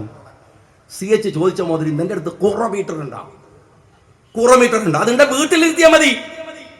എന്റെ പ്രിയപ്പെട്ട അൻവർ, നിങ്ങളുടെ വാപ്പയും വല്യാപ്പയും ഈ രാജ്യത്തിന് വേണ്ടി പടവെട്ടുമ്പോ ഈ രാജ്യത്തിന്റെ സ്വാതന്ത്ര്യത്തെ കരിദിനമായി ആചരിച്ച കള്ളന്മാരാണ് ഇവിടുത്തെ കമ്മ്യൂണിസ്റ്റുകള്. അറിയാം നിങ്ങൾക്ക്? മനസ്സിലാക്കണമായിരുന്നു. ക്വിറ്റ് ഇന്ത്യ സമരത്തെ ഒറ്റുകൊടുത്ത കാട്ടുകള്ളന്മാരാണ് ഇവിടുത്തെ കമ്മ്യൂണിസ്റ്റുകള്. ഓ, നമ്മളുടെ രാജ്യസ്നേഹങ്ങളൊക്കെ അവനെന്താ അവകാശടോ? ഈ രാജ്യത്ത് RSS-കാരന്റെ കൂടെ ഈ രാജ്യത്തിലെ കമ്മ്യൂണിസ്റ്റുകാരൻ, ഇവർ രണ്ടുപേരും ഈ രാജ്യത്തിന്റെ സ്വാതന്ത്ര്യ ദിനത്തെ കരിദിനമായി ആദരിച്ചവരാണ്. 990-ലാണ് കേരളത്തിലെ CPM-ന്റെ ആഫീസിനകത്ത് ത്രിവർണ്ണ പതാക വെക്കാൻ അവർക്ക് ധൈര്യം ഉണ്ടായത്. അതിനു മുമ്പ് വെച്ചിട്ടുണ്ടോ? കോൺഗ്രസിന്റെ കൂടെ ഉറച്ചു നിൽക്കുന്നുണ്ടല്ലോ. എന്തിനാ കമ്മ്യൂണിസ്റ്റുകാരെ അറിയത്? എന്തിനാ അത്? നാളെ കോൺഗ്രസിനെ ചീത്ത പറയാനുള്ള ഒരു അവകാശം കിട്ടാൻ വേണ്ടിയിട്ടുണ്ട്. ഞങ്ങൾ ജവഹർലാൽ നെഹ്റുവിന് എന്തെല്ലാം പറഞ്ഞിരുന്നു, മലപ്പുറത്ത് ആര്യാടും ഞങ്ങളും തമ്മിൽ എന്തെല്ലാം കച്ചറകൾ, ഇനി എന്തെല്ലാം കച്ചറകൾ ഉണ്ടാവാനിരിക്കുന്നുണ്ട് പറഞ്ഞുകൊണ്ടേയിരിക്കും. കാരണം എന്താ അറിയോ? ഈ രാജ്യത്ത് പരസ്പരം തർക്കിക്കാനും വിയോജിക്കാനും സ്വാതന്ത്ര്യമുള്ള നാടാണ്. ഞാൻ എന്റെ ബോധ്യം പറയും, നിങ്ങൾ നിങ്ങളുടെ ബോധ്യം പറയും. അല്ലാതെ രാജാവ് എഴുന്നേറ്റ് നിൽക്കുമ്പോഴേക്കും മുണ്ടിൽ മൂത്രം ഒഴിച്ചു പോകുന്ന സഖാബിനെ പോലെ ജീവിക്കാൻ ഇവിടെ ആളെ കിട്ടൂല. മനസ്സിലായോ നിങ്ങൾക്ക്? ആളെ കിട്ടൂല. അതുകൊണ്ട് സഖാക്കളെ, അടിമ ജീവിതം അവസാനിപ്പിക്കുക. വേറെ ചില ആളുകൾക്ക് ഞാൻ പറഞ്ഞു, അഭിപ്രായ വ്യത്യാസമൊക്കെ ഉണ്ടെങ്കിലും വൈകിയാണെങ്കിലും അവരെ പറഞ്ഞല്ലോ, സന്തോഷം. ചിലരുടെ ഇഷ്ടം അടിമയെ പോലെ ആടുജീവിതം നയിക്കാനാണ്. അവരങ്ങനെ തന്നെ തീരും, അതങ്ങനെ തന്നെ തീരും. ഒരു വസ്തുവിനും കൊള്ളാത്ത പത്രക്കാരനെ വിളിച്ചിട്ട് പറയാൻ ഒരു ട്രിക്കായിരുന്നു. ഈ ജാതി പൂളുവനെ ലോകത്ത് വേറെ കണ്ടിരുന്നു. ട്രിക്കേ ആരെ പറ്റിക്കാനടോ? നമ്മളൊക്കെ എന്തെങ്കിലും നല്ലത് പറയുന്ന ആൾക്കാർ കാത്തിരിക്കണത്. അല്ലാതെ ആർക്ക് എന്ത് വില? ഷാജിക്ക് എന്ത് വില? ബഷീർ സാഹിബിന് എന്ത് വില? സഫറൂന് എന്ത് വില? ആർക്ക് എന്ത് വില? ഇതൊക്കെ ഒരു പരസ്പരം ബഹുമാനിക്കുന്നതൊക്കെ ആ പാലിക്കുന്ന മര്യാദന്റെ ഭാഗമായിട്ടാണ്. അല്ലാതെ വണ്ണവും തടിയും കോലൊന്നും കണ്ടിട്ടൊന്നല്ല, നിലപാടുകളുടെയൊക്കെ പേരിലാണ്. അതുകൊണ്ട് ആ രാഷ്ട്രീയത സക്രിയമാക്കുക. വിയോജിക്കാനുള്ള കരുത്ത് മനസ്സിനകത്ത് എപ്പോഴും ശക്തമായി, ഈ താങ്ങിക്കൊടുക്കാനുള്ള മനസ്സ് എപ്പോഴും ഉണ്ടാവുമല്ലോ, അതിന് പ്രത്യേകം വേണ്ടല്ല. വിയോജിച്ചു നിൽക്കാൻ കഴിയുന്ന റബലുകളായി തന്നെ ഈ രാഷ്ട്രീയത്തെ സക്രിയമാക്കി കൊണ്ടുപോകണം. സംഘികൾക്കും കമ്മ്യൂണിസ്റ്റുകൾക്കും അവരുടെ എരപ്പത്തരത്തിന് വിട്ടുകൊടുക്കാനുള്ളതല്ല ഈ നാടെന്ന് പിന്നെയും പ്രഖ്യാപിക്കാൻ ഈ സമ്മേളനത്തിന് സാധിക്കുമാറാവട്ടെ. അഭിവാദ്യം.